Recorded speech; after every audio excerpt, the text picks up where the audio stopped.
Episode 2 Key Characteristics of Great Advisors. Welcome to If the Public Only Knew, a podcast dedicated to helping investors understand what really goes on behind the scenes in financial advising. I'm your host, Gary Cinderbrand, and today we're diving into what separates truly exceptional financial advisors from the rest. You know, it's fascinating.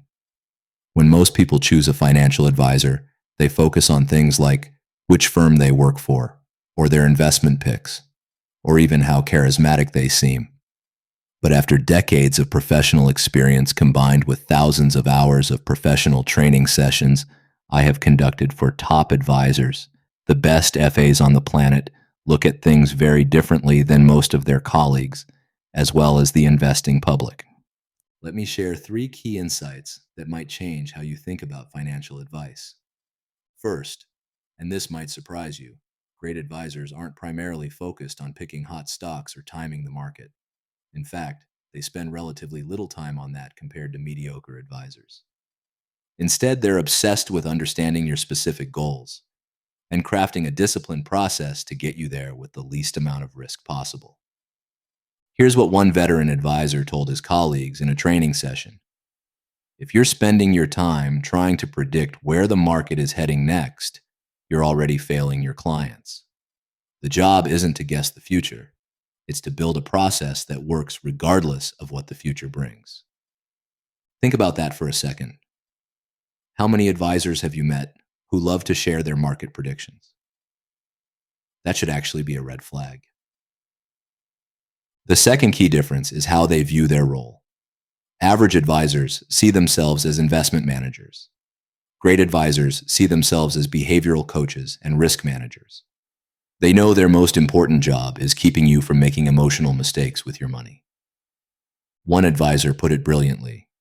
The public thinks we get paid to make good investment picks, but what they're really paying us for is to save them from themselves, to stop them from buying high and selling low, which is what human nature pushes us all to do. This is critical because study after study shows that the average investor significantly underperforms the market, not because they pick bad investments, but because they buy and sell at exactly the wrong times based on emotion. Great advisors are laser focused on preventing these behavioral mistakes. The third difference, and this is perhaps the most important, is how they measure success.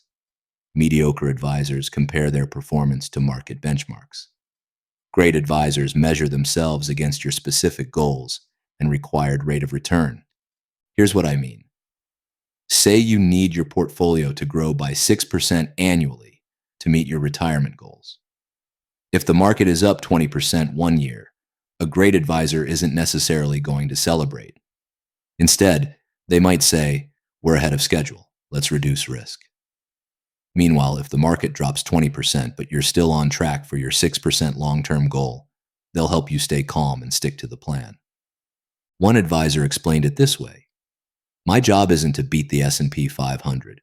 My job is to help clients reach their goals with the minimum amount of risk necessary.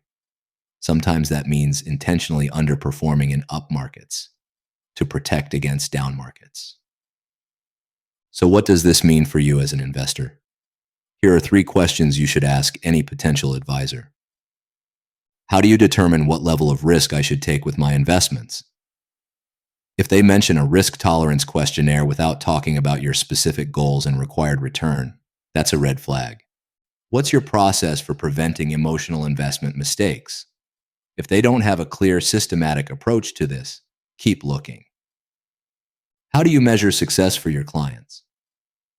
If they talk primarily about beating benchmarks rather than achieving your personal goals, you might want to interview other advisors. Remember, the best advisors aren't necessarily the ones with the fanciest offices or the biggest firms behind them. They're the ones who understand that their real job is to be a guide, helping you navigate the emotional challenges of investing while keeping you focused on your specific goals. That's all for this episode of If the Public Only Knew. Join us next time when we'll explore the hidden problems with bond funds that most investors never hear about. Don't forget to subscribe and leave us a review if you found this helpful.